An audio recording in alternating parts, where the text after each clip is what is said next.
सेवा, समर्पण, भाईचारे, वात्सल्य का जिन्होंने संदेश दिया, ऐसे गुरु नानक देव जी का आज जन्म हुआ था। आज उनकी जयंती है। आप सभी दर्शकों को दूरदर्शन परिवार की ओर से गुरु नानक जयंती की बहुत बहुत शुभकामनाएं। साथ ही कार्तिक पूर्णिमा, देव दीपावली की भी हम आपको शुभकामनाएं प्रेषित करते हैं। और आज के पहले सेगमेंट में इसी विषय पर बात करेंगे। कार्तिक पूर्णिमा का क्या है महत्व और गुरु नानक देव जी ने क्या शिक्षाएं दीक्षाएं दी, उस पर बात करने के लिए आज हमारे साथ दो विशेष मेहमान जुड़े हैं। सबसे पहले स्वागत करते हैं सीधे काशी से, वाराणसी से हमारे साथ जुड़े हैं प्रोफेसर बृजभूषण ओझा जी। आप प्रोफेसर हैं बनारस हिंदू विश्वविद्यालय के। आपका बहुत स्वागत है सर, प्रणाम करता हूं। प्रणाम प्रणाम सर, प्रणाम। स्वागत है सर। और साथ ही दूसरे गेस्ट हमारे साथ स्टूडियो में मौजूद हैं हरप्रीत कौर मैडम। आप प्रिंसिपल है माता सुंदरी कॉलेज, दिल्ली यूनिवर्सिटी से। Ma'am Sat Sri Akal. Welcome to the DD morning show. बातचीत की शुरुआत करते हैं, सीधे बृजभूषण ओझा जी के पास चलेंगे, क्योंकि बनारस से आप सीधे जुड़े हुए हैं और मान्यता है कि काशी में ही सबसे पहली बार देव दीपावली मनी थी। प्रोफेसर साहब, आपसे जानना चाहेंगे क्या महत्व है कार्तिक पूर्णिमा का और देव दीपावली का। सभी को नमस्कार। आज विशेष करके देव दीपावली जी, गुरु नानक देव की जयंती की इस अवसर पर पूरे देशवासियों को मेरा नमन है, प्रणाम है। और आज आप जानते हैं कि देव दीपावली है और देव दीपावली का काशी के साथ अत्यंत गहरा संबंध है जी। और इस पूर्णिमा का बड़ा ही महत्व है। अभी आपने भी बताया और बाकी चीजें, ऐसी कथा आती है कि आज के दिन भगवान शिव त्रिपुर नाम के राक्षस का वध किए, जो कि सभी मानव से लेकर देव सभी त्रस्त थे। इस हेतु से सभी देवताओं ने काशी के घाटों पर आकर के दीप जलाया और इसको उत्सव के रूप में मनाया। तब से पूरा भारत, पूरा विश्व काशी आकर के देव दीपावली मनाता है जी। दूसरी कथा यह भी है कि आज के दिन ही भगवान विष्णु मत्स्य अवतार लेकर के पृथ्वी की रक्षा की, इसलिए भी लोगों ने इसको प्रकाश पर्व के रूप में मनाया जी। दूसरी बात, आप जानते हैं अभी एकादशी बीती है, देवोत्थनी एकादशी। जी जी। वहां से भगवान विष्णु का जागरण होता है, तो उस जागरण पर्व के रूप में भी इस प्रकाश पर्व को मनाया जाता है। और एक कार्तिक की पूर्णिमा शास्त्र की दृष्टि से अत्यंत महत्वपूर्ण है। आज के दिन जो भी गंगा में स्नान करेगा, दीपदान करेगा और इस प्रकाश पर्व के अवसर पर भगवान शिव का दर्शन करेगा, त्रिपुरारी का दर्शन करेगा, उसको निश्चित रूप से पुरुषार्थ चतुष्टय की प्राप्ति होती है। दूसरी बात, आज कार्तिक पूर्णिमा को शरद से हेमंत ऋतु की तरफ हम जाते हैं जी। तो एक कई कारण है कि देव दीपावली यहाँ काशी में मनाई जाती है जी। यानी कुल मिलाकर काशी में तो आज धूमधाम ही है और देव दीपावली मनेगी। पूरी काशी नगरी हम यहीं से जो है फील कर पा रहे हैं कितनी सुंदर सजी होगी जब देवों ने दीपावली मनाई। बिल्कुल सही बात है। और मैडम, अब आपसे हम जानना चाहेंगे कि कार्तिक पूर्णिमा के महत्व के बारे में हमने जान लिया। आप हमें बताएं गुरु नानक देव जी की शिक्षा दीक्षा, उनके आचरण के बारे में हमारा परामर्श कीजिए। पहले तो गुरुपुरब की लाख लाख बधाई हो सबको।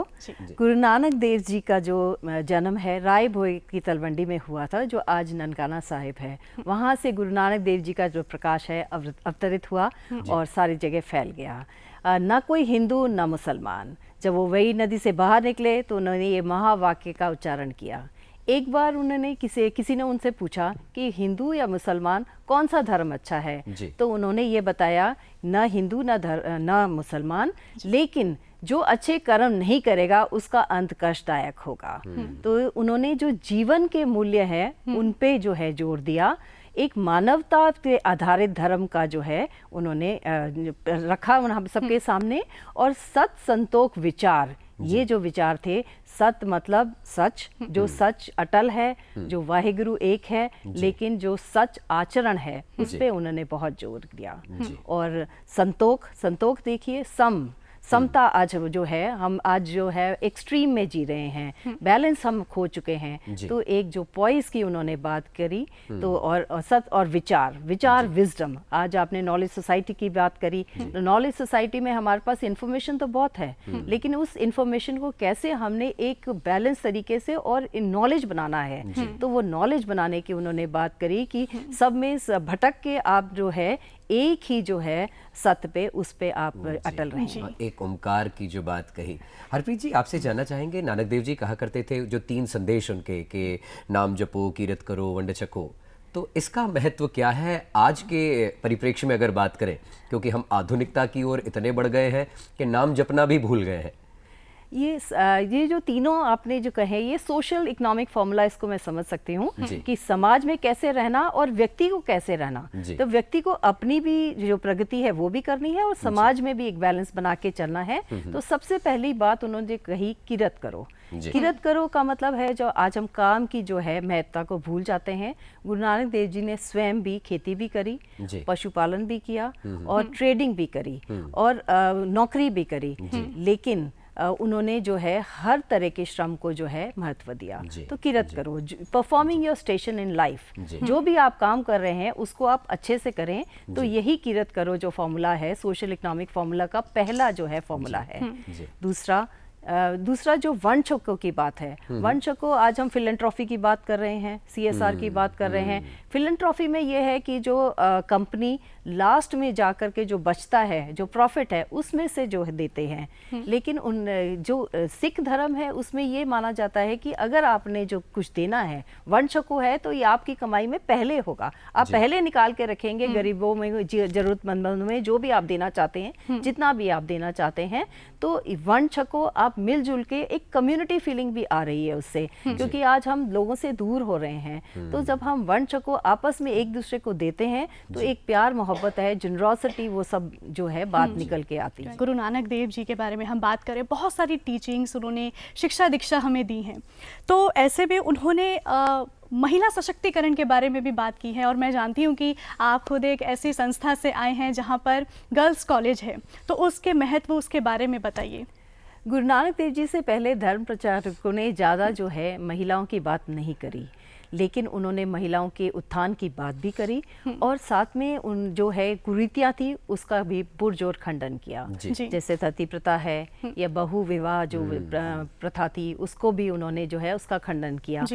एक तो चीज़ है उन्होंने खंडन किया, साथ में उन्होंने ऐसे प्रैक्टिकल मेजर्स भी दिए जिससे जो है महिलाएं जो है आगे आईं। जैसे कि अगर लंगर में महिलाओं का योगदान जो है, माता सुलखनी जो उनकी पत्नी थी, तब से ही शुरू हो गया था। माता सुलखनी जी करतारपुर नामक स्थान पे जो लंगर में उनका योगदान रहता था कि कम्युनिटी में जो है महिलाएं आगे आएँ और साथ में लंगर बनाए भी और वर्ताएं भी। तो ये उन्होंने एक प्रैक्टिकल मेजर्स था ताकि इक्वालिटी जो है, जो बराबरी की बात कर रहे हैं, आप आए, वो जो सामने आए। दूसरी बात जो है महिलाओं के लिए उन्होंने एक जो उनका महावाक्य है, सोको मंदा आखिए जे जमे राजान। तो राजाओं की जो जननी है उसको हम मंदा कैसे बोल सकते हैं। बिल्कुल। और आज के समय में मैं ये देखूं कि जब सबराई माला जो इशू है, जो आज तक हम नहीं सॉल्व कर पाए हैं, उसमें भी जजेस ने आसादी वार की यही वाणी को कोट किया और भी वाणी को कोट किया कि कैसे महिलाओं के साथ में बराबरी होनी चाहिए और कोई भी भेदभाव समाज में नहीं होना चाहिए। महिला सशक्तिकरण की बात गुरु नानक देव जी ने भी कही और मान्यता ये भी है कि आज ही कार्तिक पूर्णिमा पर ही शिव ने अर्धनारीश्वर रूप धारण कर जो त्रिपुरासुर का वध किया था। हम ओझा जी के पास भी चलेंगे, गंगा स्नान के बारे में भी बात करेंगे। मैडम, आपसे जानना चाहते हैं, जब गुरु की इतनी बात हो रही है, गुरु का क्या महत्व है जिंदगी में? गुरु का महत्व ये है कि गुरु जो है आपको अंधकार से प्रकाश की ओर ले जाता है। फिर आपने नॉलेज सोसाइटी की जो बात कही, क्योंकि आज हम नॉलेज सोसाइटी में रह रहे हैं, इसीलिए जो गुरु का पर्व है ये बहुत ज़रूरी है, क्योंकि अंधकार से अगर हमें चानन की तरफ जाना है तो गुरु की जो है बेड़ी हमें चाहिए, जो बेड़ी हमें पार ले जाएगी और ज्ञान को जो है प्रकाशमान करेगी। तो अंधकार से प्रकाश की तरफ ले जाते हैं गुरु। मैम, गुरु के महत्व को हमने जाना, अब जानना चाहूँगी कि गुरु जो हमें शिक्षा देते हैं, गुरु चले जाते हैं, उनकी शिक्षाएं हमारे साथ रहती हैं, लेकिन उनके इम्प्लीमेंटेशन की बात करें, एग्जीक्यूशन की बात करें, तो आज के दौर में वो कितना रेलेवेंट आपको लगता है? गुरु की जो शिक्षाएं हैं उनको इम्प्लीमेंट करना ही सबसे बड़ी बात है, क्योंकि शिक्षा तो हम ग्रहण करते हैं नहीं करते हैं ये हम पे डिपेंड करता है। तो ये चीज़ें जो हैं शिक्षाएं लिखी हुई हैं, लेकिन आपको अपने जो है कंडक्ट में उसको उतारना, यही बड़ी बात है। और गुरु का महत्व जो है अपने कंडक्ट से सामने आता है, क्योंकि गुरु की भी अपनी समस्याएं होती है। अगर आज के समय में हम गुरु देख लें तो उनके जीवन में भी उतार चढ़ाव आते हैं, लेकिन बच्चों को ऐसी शिक्षा देना कि वो दृढ़ हो जाएं अपने कर्म धर्म पे यही गुरु का महत्व है। बिल्कुल। जी, आज कार्तिक पूर्णिमा पर वैसे तो पूरे देश में अलग अलग पवित्र नदियों में स्नान हो रहा है, कोई क्षिप्रा में स्नान कर रहा है, कोई नर्मदा में स्नान कर रहा है, लेकिन गंगा स्नान का आज कार्तिक पूर्णिमा पर ज़्यादा महत्व है। ओझा जी, आप पर आना चाहेंगे, आपसे जानना चाहेंगे, आज अगर कार्तिक पूर्णिमा पर कोई जातक गंगा स्नान करता है तो कौन से पुण्य उसे मिलते हैं और कौन से पापों का आज नाश हो सकेगा? देखिए, गंगा स्नान करने से जी जीवन में हर तरह के पुण्य मिलते हैं, भाग्योदय होता है। विशेष करके जीवन का जो चरम लक्ष्य है, जी मोक्ष, जो सांसारिक दुखों से निवृत्ति की बात होती है, जी वह गंगा के दर्शन, स्पर्शन और स्नान, जी और विशेष करके काशी में आकर के, क्योंकि विद्या के अधिष्ठात्र देव हों, मोक्ष के अधिष्ठात्र देव हों, वो बाबा विश्वनाथ है। जी क्योंकि कहा गया है ज्ञान विक्षेप संकरात, यदि ज्ञान चाहिए तो शिव का पूजन करना चाहिए।